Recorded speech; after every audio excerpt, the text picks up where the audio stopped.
Welcome to Dale Borglum's Healing at the Edge. We are very happy to share with you Dale's profound insight and open heart. Please go to BeHereNowNetwork.com/Dale to support this podcast. In my experience, many Westerners approach meditation as a way of getting beyond suffering, and often use meditation, or maybe even misuse meditation, as a way of becoming disembodied, trying to go beyond what it is they're feeling that if they escape into the spiritual realm, then the emotional, psychological, physical problems in their lives will be solved all by themselves.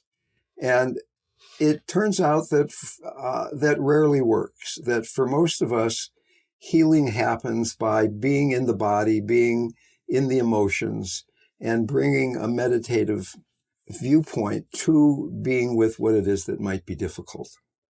We have been talking over the weeks about a developmental spiritual path that starts out with deepening our motivation, becoming embodied, getting grounded and centered, having an embodied mindfulness, moving on to the heart, qualities of devotion and compassion, moving on to Tantra, realizing that the deity that we've been devoted to, or the Dharma that we've been devoted to, is our own true nature, and then finally to non-duality. There's a wonderful, wonderful teacher, Ramana Maharshi, who says that really basically there are two paths to enlightenment. One path is the path of self-inquiry, the path of the mind, just examining in a very meditative way, what is reality? Who am I? Not as an intellectual question, but in a moment-to-moment way, what is the I that you are assuming is at the center, the nexus of your experience? Who is this I? Is there actually an I? Is it located in the body? Is it your mind? Is it your personality? Is it something you can think about? He said, and the other path is the path of devotion.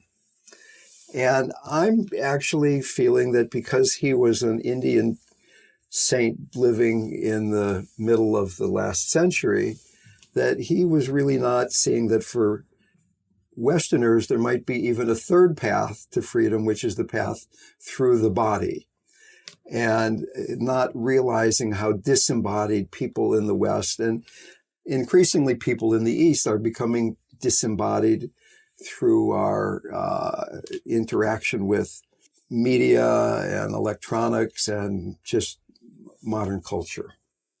Basically, today, we're going to talk about embodied non-duality, going to the place of non-duality through your body. At the same time, it's a rare person who can go directly into non-duality. For some of us, it has happened rather spontaneously. You're meditating, you're driving down the road, you're walking through nature, you're eating your breakfast, and there are these splitting opens of the mind where there is a direct experience of big mind, of nature of mind. But we're really talking about the ability to integrate that wisdom, that appreciation of the true nature of reality into our moment-to-moment life. For most of us, we really need to go through these developmental stages, so that even in Tibetan Buddhism, they talk very clearly that it's almost impossible to go right to non-duality, that one needs to begin with a firm foundation in mindfulness and use that then as a foundation for opening the heart. And that the more we go into devotion, and when I say devotion, I realize that not everybody here is a Tibetan Buddhist, or not everybody here is a Christian, or not everybody here has a guru. So that devotion, which we've talked about in the past, is a very individual thing. But that the more we go into devotion, the more we can surrender into the heart, die into the heart. It's creating a spaciousness, a stability out of which the non-dual nature of reality will become apparent. And this resting in non-duality is of utmost importance because it is the best preparation for conscious dying. We die into, as we leave the body, as we transition from life to the afterlife, as consciousness is leaving the body, we are going into this state of vast openness, of cognizant spaciousness. I'm throwing a lot of words around which we'll talk about in a few minutes. And to the extent that that's a new experience, it will be disorienting and possibly even frightening, to the extent that you have gone so deeply into love, so deeply into devotion, so deeply into trusting the spacious nature, the empty nature of the heart, that you can take that next step into non-duality, then dying is just another moment of this surrender into wholeness, into emptiness. Even when we're talking about devotion, there are different levels of devotion. The first level is, I love God. I love the Guru. I love the Dharma. There's a me who has a very dualistic relationship with something outside of myself. I'm hoping to deepen that relationship. One can say a mantra or a prayer from this level of trying to deepen the sense of connectedness. One of the qualities of the open heart is connectedness, so that there's something out there that we want to connect with. And as we go through this, for decades, depending on how stubborn you are, then we begin to realize, in a very natural way, move into the tantric stage where we realize that what we are devoted to is none other than who we truly are, that it isn't something outside. The Bible says the kingdom of heaven is within. So that the quality of devotion is really changing. There's still, and even in an increased sense of the sacredness of things, but it's not only outside. It's not only God up in heaven. It's God in Dale's coffee cup. It's God in Dale's body. It's God in your body. If I can throw this word God around and not get in too much trouble with some of my Buddhist friends here. Okay. But then eventually, as we bathe in this wonderful ocean of it's all sacred, that we go beyond the perceiver and the perceived, that I, being sacred, am perceiving the sacred reality, and the perceiver and the perceived begin to dissolve in vast spaciousness. We're just resting in non-duality. We've talked about that process, and I just want to emphasize, I think it's really incredibly important for almost all people to realize that the movement from just mindfulness, being aware of thoughts, to non-duality, realizing the nature of thought and everything else, flows through the heart. There are some people who have done this in the way Ramana Maharshi is talking about, of just self-inquiry. Who am I? Who am I? Just looking at the mind. And I've certainly explored that path. I love that path. But for me, I keep coming back to the heart. That opening the heart, being in the heart, is something that creates a sense of faith and trust and spaciousness that will allow us to move in a very natural way, in a very non-frightening way, into the sense of non-duality. And as we're talking about this, how much can you let this be not a talk about something, but you're actually having some experience? That can you go into the heart enough that, first of all, you begin to realize that what there is to be devoted to is not something outside. It's not something only outside. It's not something that there's an inadequate me devoted to something so great and wonderful. That's a good place to start. In Tibetan Buddhism and in certain parts of Hinduism, certain schools of Hinduism, there is this developmental approach to non-duality of being aware of things. I'm aware of my perceptions. I'm aware of my experiences. I'm having a devotional relationship with what I'm experiencing, a compassionate relationship with what I'm experiencing. And I'm beginning to realize that I am that sacred quality. But then finally, how much can we begin to rest in this place where there is no grasping, which is really a definition of emptiness. When we say things are empty, it's not that it's not there. We're going beyond concept. We're going beyond grasping. So that as you're hearing my words, is it possible to just let them come, land gently, whether you think they're right or wrong or great or mediocre?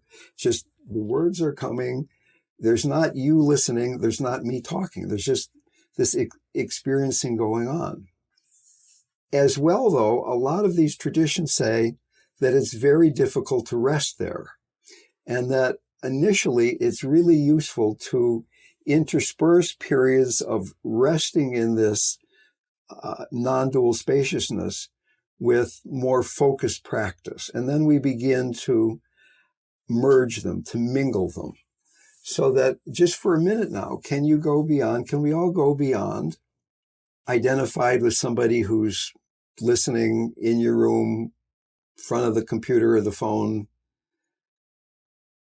paying attention to somebody else, and just be with the quality of spaciousness that is the nature of the heart. How deeply can you go into the heart? How deeply can a feeling of spacious heart, connected heart, begin to permeate your experience?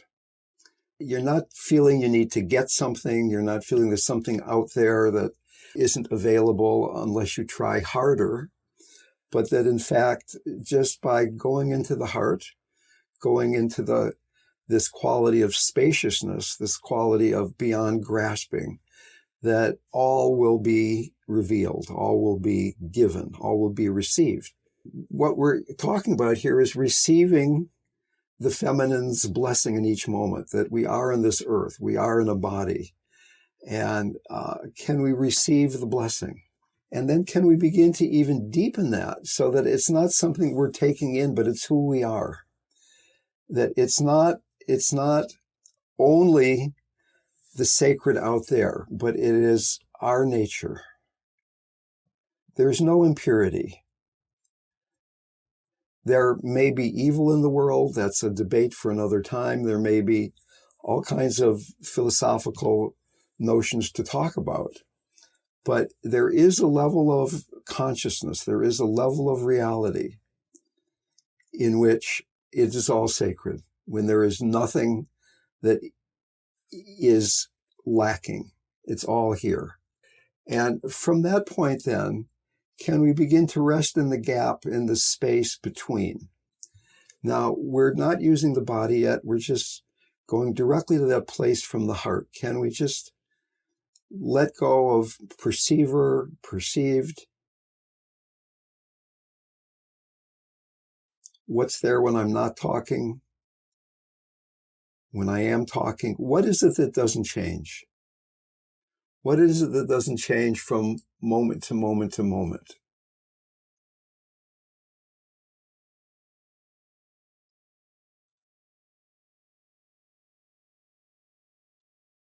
And what I'd like to do now is take a step back and approach this same event, the same experience, from the standpoint of the body. Just go back to being you, a meditator, sitting in your chair, wherever you might be, outside, inside, on the couch, in a chair, on the floor. And bring your attention into your body in a really dualistic way. I'm paying attention to my body. I'm aware of my butt on the seat, those sensations. I'm aware of the feeling of my clothing on my body. I'm aware of the temperature of the air on the skin on my face. The movement in my body as I breathe, and even just the movement of being in a body that's happening all the time subtly.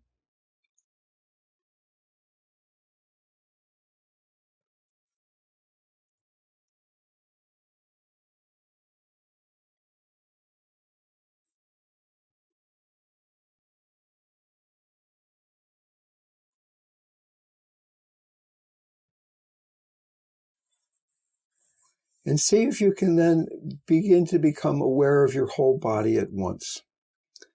First of all, from the standpoint of I'm meditating and I'm being aware of my body.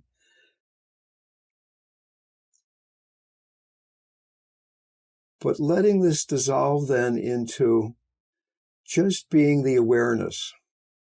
Find that space inside of your body where you're feeling awareness itself. There's a sense of aliveness, awakeness. It can either be perceived as receiving the sense of emptiness, or from a more devotional sense, it can be perceived as a radiating presence. It's in every cell of your body.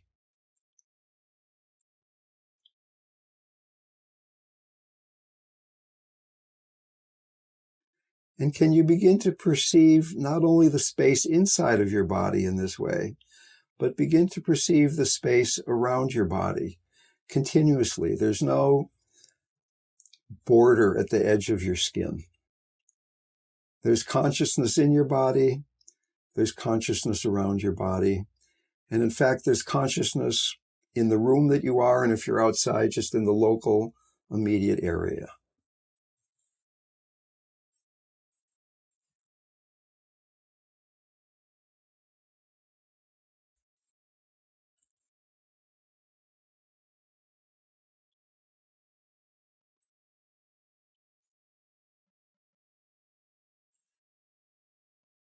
So instead of approaching non-duality through the heart or through the mind, it's through the body, that there is in every moment this aliveness, this ever-changing sense of sensation that is arising that can be perceived as radiant presence or emptiness.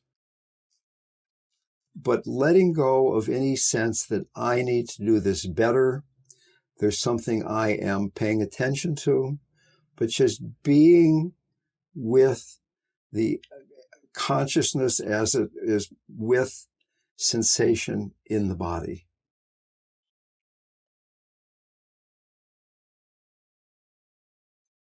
You can do this with your eyes closed. See if you can do it with your eyes open. There's all that stuff out there. I got an email from a friend saying that the human eye is 548 megapixels. Better than any camera you've ever seen. All that stuff is out there. Can you be with resting in the sense of awakeness in the body, which doesn't prevent you from seeing? If a thought comes up, the thought is there, you notice it, you come back to resting in the presence in the body. So in some ways, what we're doing is being aware of unconditional love as it's expressed in the body. And as it's expressed in the environment outside of the body. So I find that this is a much more robust and available practice than trying to talk to you and be asking, who am I?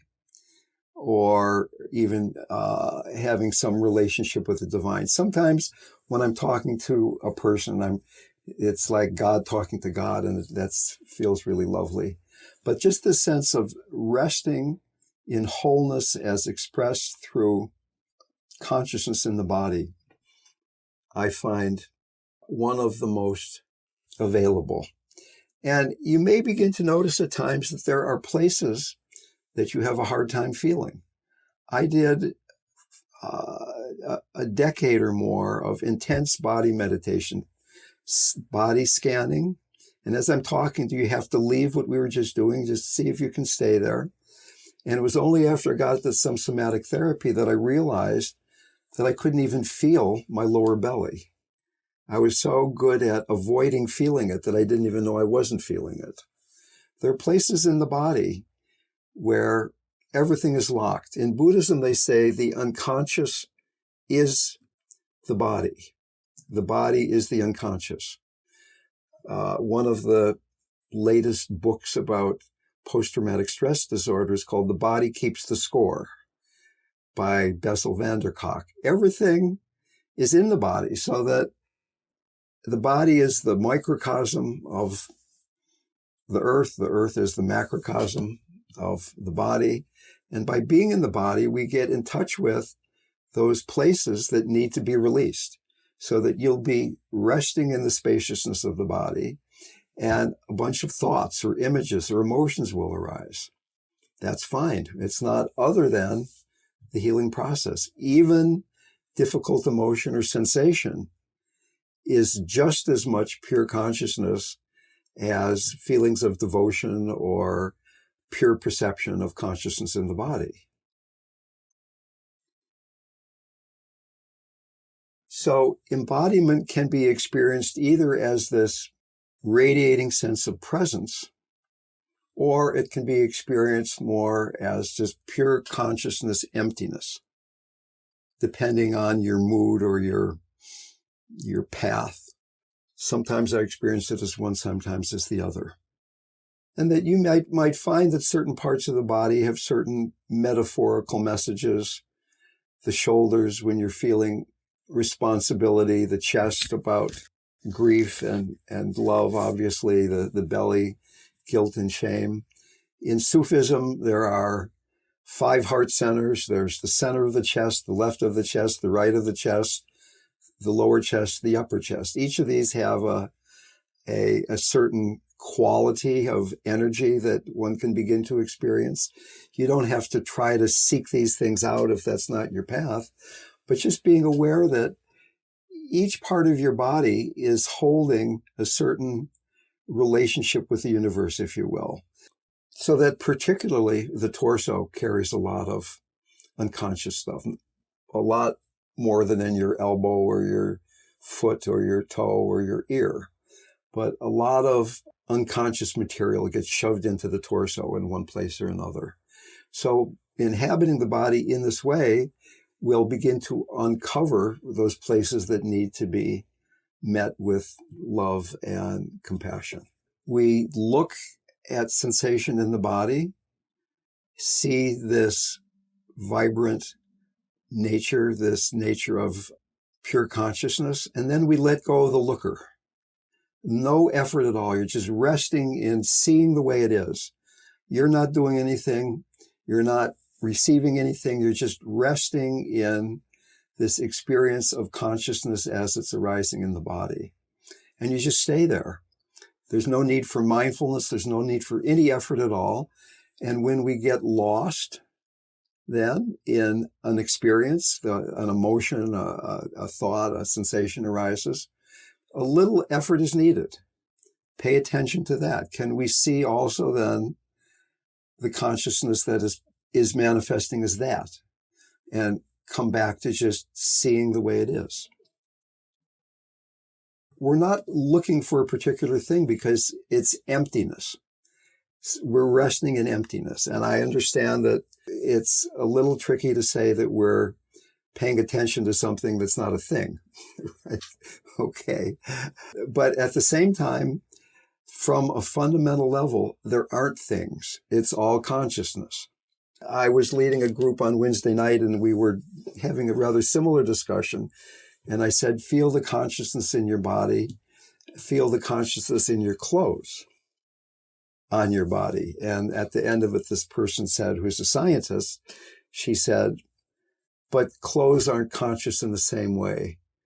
The body is conscious. And she's right. At a certain level of reality, some things are inanimate. The mouse that I'm holding, the phone that was ringing, they're inanimate. But at another level of reality, it is all consciousness. There's no phone without me being conscious of the phone. There's no clothes without me being conscious of the clothes. The clothes don't exist until I become conscious of them at one level of reality. So it's a little theoretical there. I like the theoretical sometimes. It lets my mind relax a bit. When we're looking at essence of mind like this, the two main qualities are not grasping and recognizing the empty nature, recognizing that it's just consciousness. this radiant quality in the body. Whenever there's grasping that I should do this better, I'm trying to understand this, I want to get enlightened, I want to die well, I want a better life, I'm doing pretty good right now. Any of those things, as soon as that concept arises, it throws us out of this quality of resting in the nature of things. So that it's almost paradoxical that all effort becomes unnecessary, but great effort is needed to get to that point where we really can deeply get that no effort is needed. So let's suppose you're somebody, I got an email from somebody who's in the room here saying that she really, really appreciated the Tonglen practice that we've been talking about, and that it really changed her life. So that one can do Tonglen practice in various ways. One can do it in just the way that it was presented. Here's this dualistic practice. I'm doing Tonglen for, as an example, all the people that are losing their homes in fires right now in California. You could also do Tonglen practice from a tantric standpoint, that the love that and compassion that's going back and forth, you're realizing is not something you're doing, but it's who you are. But is it possible to even do Tonglen from this place of non-duality? That you're even thinking about other people, love and compassion are flying around, but this is merged with this resting in the spacious, empty nature of consciousness, which can be perceived as unconditional love or emptiness or profound equanimity, whatever flavor you find coming up the mountain, what side of the mountain you're coming up on. Hey, Dale, good morning. It's Johnny. Hey, Johnny. How are you? I'm surrounded by fire on four sides. Smoke is in the air, and I'm very happy. I had it's great to be here with everybody. And I had you were speaking about the recognition of emptiness, and it just brought me to a line from In Love with the World that's been kind of stuck with me over the past week that I'd like to offer up as just an expansion on that. And in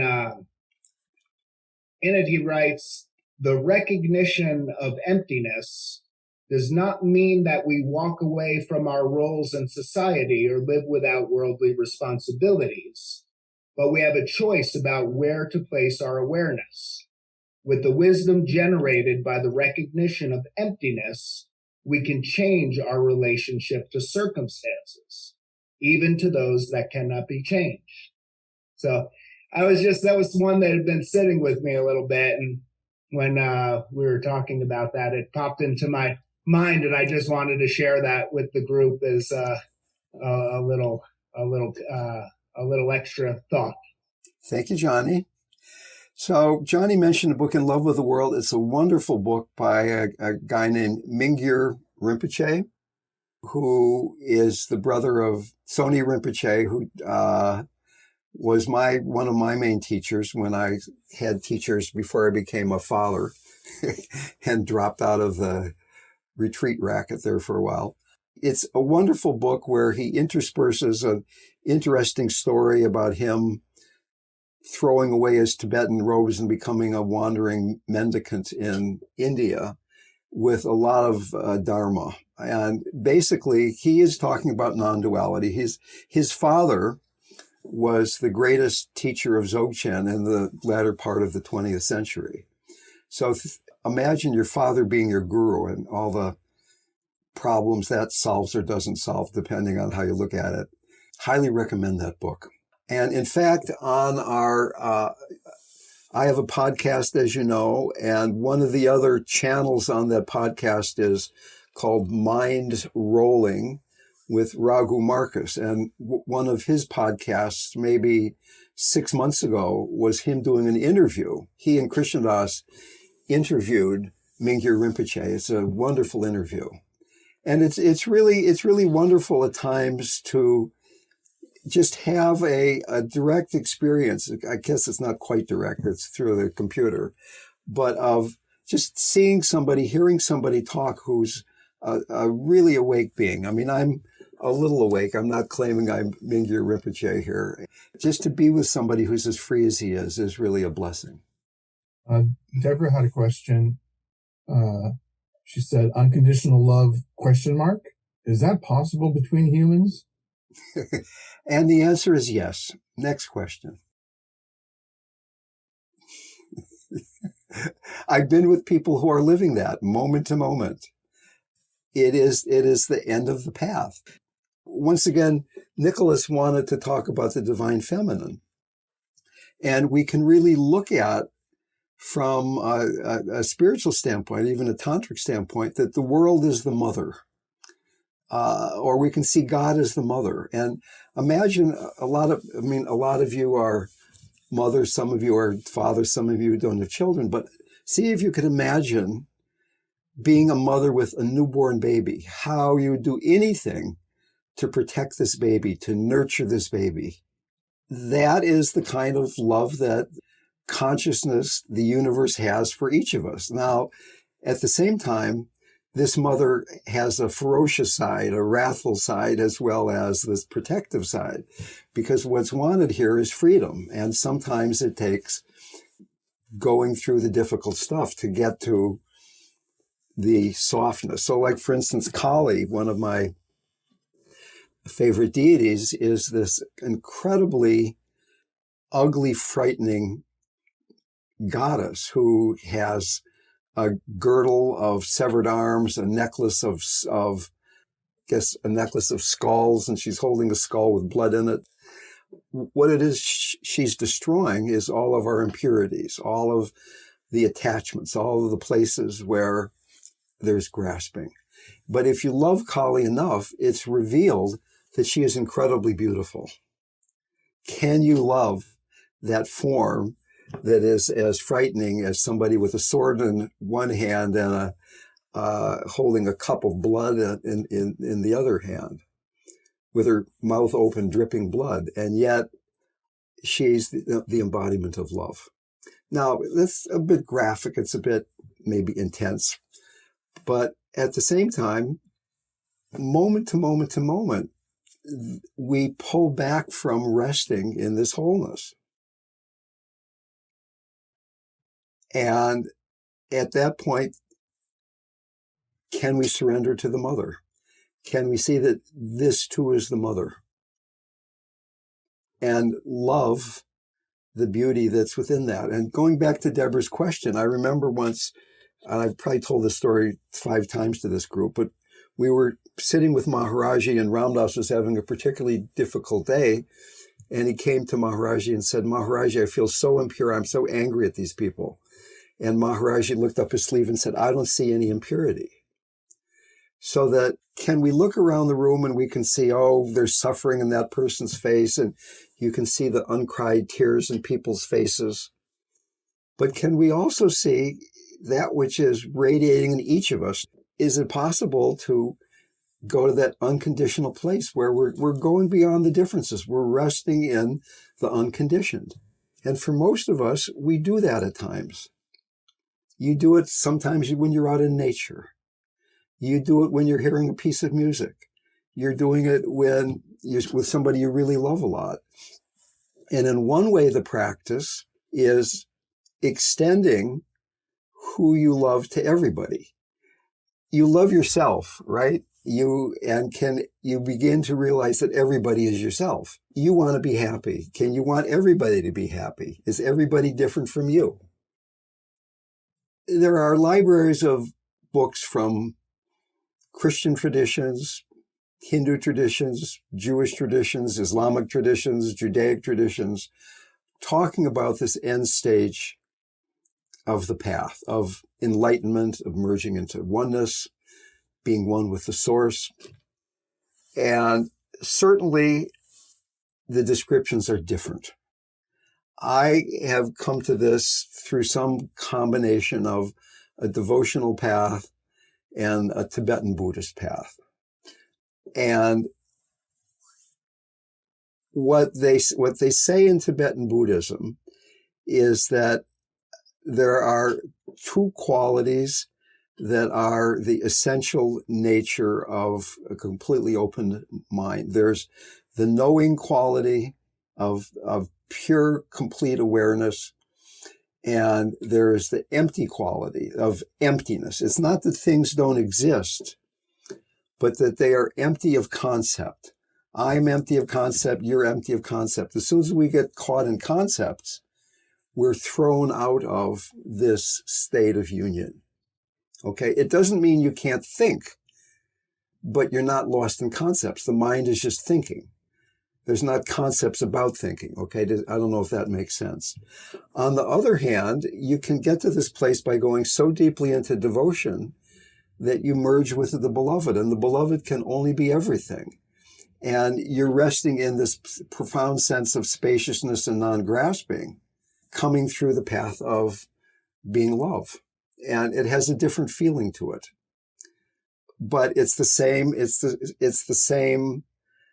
So I've been around enlightened Tibetan Buddhists, Zen Buddhists, Hindus, and they have very different presentations. They have very different personalities. Consciousness doesn't care how you get there. Consciousness doesn't care how long it takes or how much it hurts. The point is getting to non-grasping, non-conceptualization, being able to rest in the nature of things. The nature of things can be perceived as love, or it can just be perceived as spaciousness. And when we're using the body, there's this third thing, that just being in the body, can that be perceived as love? Is the body, is each cell radiating love, or is it just this empty consciousness? When I was with most of these gurus that I've been around, their bodies are just radiant. They're just, even like, as an example, Suzuki Roshi, he was the founder of San Francisco Zen Center. He wrote Zen Mind, Beginner's Mind. He was a teacher of Soto Zen. And in Soto Zen, the only practice is just sitting. There's no koans, there's nothing to understand. It's just being with the nature of things. Yet he was one of the most loving, soft individuals you would ever want to meet. When he laughed, it sounded like a bubbling brook. It sounded like you were being embraced. He would go to the farmer's market in San Francisco to buy vegetables for the Zen Center, and he'd buy the vegetables that were overripe or bruised because he said they looked lonesome. He didn't want them to be lonesome, so he bought the bruised vegetables and brought them back to be cooked.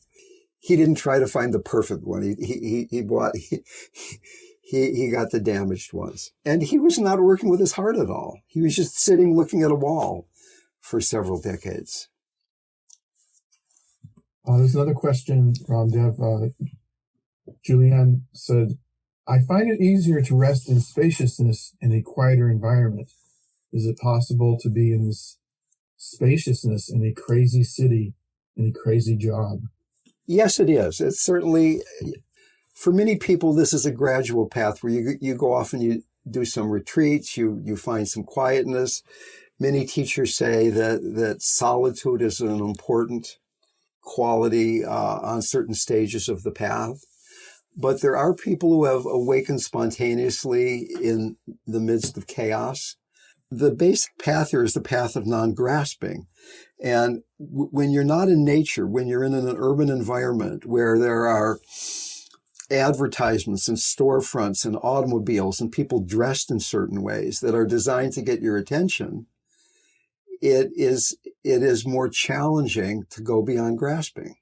The more different people we meet with, I mean, like right now, if we think about Black Lives Matter and what's going on in Kenosha and the 17-year-old kid who shot 3 people. And I mean, like living in that kind of environment where obviously it's harder not to grasp than being off in some retreat center somewhere. Like there's a place called New Camaldony in Big Sur that is a Christian retreat that I've been at, and they almost just burned down. So even being out there, fire was coming up the hill toward them. For me, who has an intellectual background in science, it was very necessary to quiet down, to learn that I didn't need to believe my mind, to begin to feel in a really embodied way how grasping was creating suffering, particularly by being able to learn that in a more subtle setting, so that being alone and being quiet and feeling the grasping at certain mind states was much more accessible than being in the middle of Manhattan, where I used to live, and just being the people everywhere. You couldn't look anywhere and there weren't people walking on the sidewalk. Just being bombarded by sensation and by energy, much more difficult to see the grasping of pushing away or pulling towards you. And by grasping, it's not only that kind of grasping, but also the pushing away grasping. I think it's really important for most people at some point to do a retreat. It doesn't have to be a formal Buddhist retreat, but at some point, get away from everybody and really take some time to allow stuff to rise to the surface and to be with it. I meditated a lot, but only when I really started doing retreats did things begin to kick in a way that I don't know what to say here, not made sense, but really it would start being able to be integrated into my daily life. It wasn't just something I was doing in front of my altar. Okay, somebody else had a question, please. And then we're going to take a break after this question, a 5-minute break. Yeah, question was, I'm new at this. I've heard the concept that one should not idol worship, but people love their gurus. Is this different? Okay, that's a great question. I'm thinking about writing a book, and I realize that if I start, and I want to write a book about conscious dying that's available to Judeo-Christians. And I have a real sense that if I start talking about my guru or Buddha, they're going to think it's idol worship, or at least some cohort there will. And they'll say, this book is, who is this guy, right? This is not the true teaching. Idol worship is an interesting concept. And the point of the deity, whether you're talking about Buddha or Krishna or the Guru or even Jesus, is the following, that we go from being fixated on the world, on ourselves, to being fixated on the relative deity, which we could call worshiping an idol. There's Hanuman on my altar. There's Shiva on my altar. There's Maharaji on my altar. And at some stage, I was worshiping them as this relative deity. But as practice deepens, we get to the stage of absolute deity, because we're going beyond fixation on the world to fixation on relative deity, that we're beginning to see that the absolute deity is the nature of the relative deity. And in fact, it's everything. Maharaji and Buddha and everybody in the room and Donald Trump and everybody is the absolute deity. Okay, but that's a path. And for some people, this path of being with the relative deity, worshiping something that seems external, is a useful, even necessary part of the path.